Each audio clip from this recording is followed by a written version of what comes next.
What if the most devastating move Bugatti could make isn't a lawsuit, isn't a press release, isn't some carefully worded statement delivered through a PR agency?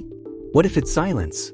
Because here's what most people fundamentally misunderstand about ultra-luxury brands. They don't fight. Fighting is for brands that need attention. Bugatti doesn't need attention. Bugatti has a waiting list. And when you have a waiting list, the most powerful weapon in your arsenal isn't aggression, it's curation. So let's talk about what leverage actually looks like when the entity wielding it operates several floors above the public eye. And let's talk about two very different people who may have found themselves in its crosshairs for very different reasons. Matt Armstrong builds and restores. Alex G exposes systems. Both have pulled back the curtain on a world that functions specifically because most people never see behind it. And in the ultra-luxury market, transparency isn't just uncomfortable, it's a threat to the product itself. Let's start with Matt. 3 moves, and none of them require a single word to be spoken. Move 1, the silent blacklist. No allocation, no invitation, no phone call, no next car. Just an absence. A quiet removal from lists you never even knew existed. And the brutal elegance of this approach is that you can't fight what was never formally offered. There's no paper trail. There's no meeting that happened. No rejection letter arrives because no rejection was ever issued. You're simply no longer part of the conversation. That's not malice. That's curation. And from the outside, it's completely invisible. But here's where it compounds. Because it's not just about one car or one purchase. Bugatti's allocation process isn't a sales system, it's a relationship management system disguised as commerce. Buyers aren't customers in the traditional sense. They're what the brand considers stewards. The car is almost incidental. What's actually being managed is brand adjacency. Who is seen with the product, what story the product tells when it surfaces in public, what image it carries into the world. When a buyer enters that ecosystem, they're being evaluated continuously, not for their wealth, because everyone in that room has the money, but for their discretion, their behavior, their compatibility with the brand's identity. Matt's platform, regardless of intent, represents an allocation risk. Not because of any specific statement he made, but because of what his audience size and documentary style represent. Transparency into processes that operate specifically because they remain opaque. When millions of subscribers are watching the inner mechanics of a manufacturer's authentication and service ecosystem being examined in real time, it affects how other buyers, the ones who paid for exclusivity, perceive the thing they bought. And exclusivity in this market is the product, not the car. Move 2, the software choke point. Modern hypercars aren't mechanical objects in any traditional sense. They're rolling software platforms with engines attached. Factory authentication systems. Proprietary modules. ECU handshakes that require manufacturer authorization to fully pair and calibrate. And when that authorization is simply never extended, not revoked, never granted, you end up with a car that technically starts, technically drives, technically exists, but never fully cooperates. Calibration windows that quietly close. Features that gray out without explanation. Systems that persist in diagnostic limbo. Not broken, not illegal, just permanently incomplete. And you cannot prove intent when the answer, every single time, is bring it to an authorized service center. Each escalation looks like protocol. Each delay looks like process. The car works. It just doesn't work the way it was designed to work, and no one at the factory ever said a word about why. Move 3, certification pressure. No factory validation letter. No official provenance sign-off.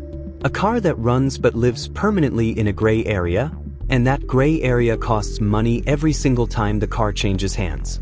Try selling it at auction without manufacturer acknowledgement.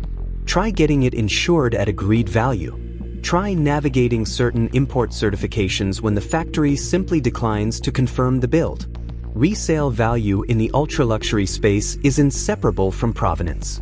Collector buyers, auction houses, insurance underwriters, they all want a manufacturer's acknowledgement, a factory letter, an authenticated service history, an official certification stamp. When that's withheld, The car doesn't lose value dramatically or suddenly. It loses value slowly, quietly, every time someone goes to verify it and receives no response. One non-response from Molscium is worth more than any cease and desist ever written. Alex G. A different problem. Now pivot, because Alex represents an entirely different kind of threat, and it requires a different caliber of response. Matt builds and restores. Alex exposes systems. And exposing systems, documenting how these ecosystems actually function from the inside out, is a significantly more dangerous game. It's not a single experience being described. It's a methodology being taught. The exposure has replicable value. It educates the audience rather than simply entertaining them. And that means its impact doesn't stop at one viewer, it scales. 3 moves for Alex.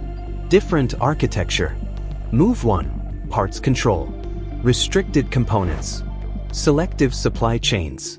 Gate-kept hardware that quietly becomes unavailable through channels that previously carried it without issue. Suppliers who go quiet.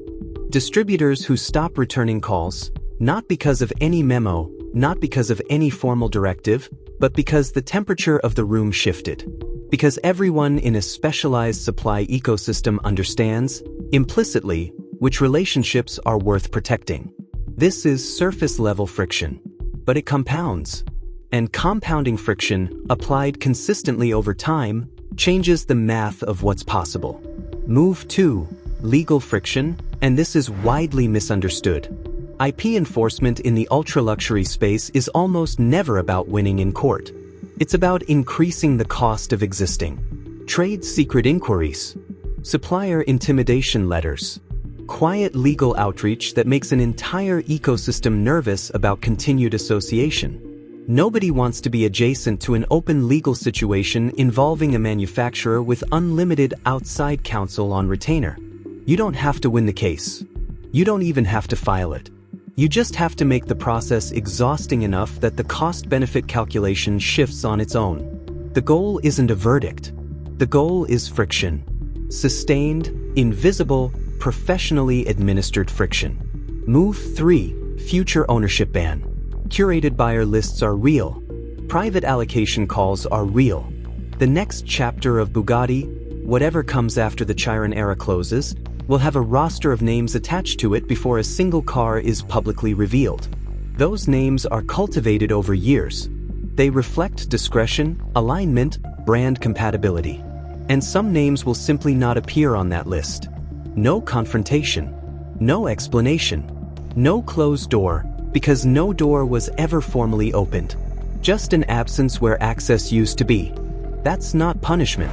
That's portfolio management. Now zoom out. Because the real leverage here isn't in any individual action. It's in the ecosystem itself. Luxury brands at this level operate through a network of signals, dealer relationships, concours invitations, private preview events, manufacturer heritage programs, early access to cars that haven't been publicly announced. None of these are formal structures. They're soft infrastructure. And they're extraordinarily effective as control mechanisms precisely because they operate through inclusion and exclusion rather than prohibition. Ferrari has executed this playbook for decades. You don't receive a rejection letter. You receive nothing. The invitation to Maranello for the private reveal simply doesn't come. The call about the limited allocation doesn't happen. The reservation for the track day that hasn't been publicly announced yet, it goes to someone else. Rolex applies the same logic to authorized dealers and waitlist management. What's being distributed isn't just a product. It's participation in a curated system. And participation at this level is the actual asset. The luxury brand doesn't fight loud. It adjusts access. Quietly. Precisely. Without announcement. Here's where this becomes genuinely interesting, and where the strategy reveals something about itself. In the social media era, visible retaliation is a liability. A brand that publicly strikes back validates the criticism, amplifies the critic's platform, and manufactures a story that's orders of magnitude more damaging than whatever originally sparked it. Brands that understand modern power dynamics don't retaliate visibly. They increase friction invisibly. Quiet control wins. Soft leverage wins. The machinery of exclusion wins, steadily, patiently, without a press release in sight. But that creates a paradox. The smarter and more precise the silent response, the more clearly it confirms that the original exposure actually landed. Because you don't deploy these mechanisms against noise. You don't build this architecture around something that didn't matter. You deploy precision leverage against signal, against something that threatened the system enough to warrant a response. So the silence itself becomes a form of acknowledgement. The friction becomes confirmation. The absence of a statement is the statement. That's the game. Not destruction. Not drama. A calculated, patient increase in friction until the cost-benefit analysis shifts on its own, until the path of least resistance runs in a different direction, until the ecosystem quietly reorganizes itself around a new equilibrium. Nobody announces it. Nobody needs to. The results speak through absence, not action. No lawsuit required. No press release drafted. No carefully worded statement delivered through a PR agency. Just silence. Sustained, intentional, and completely devastating. That's how elite brands actually move.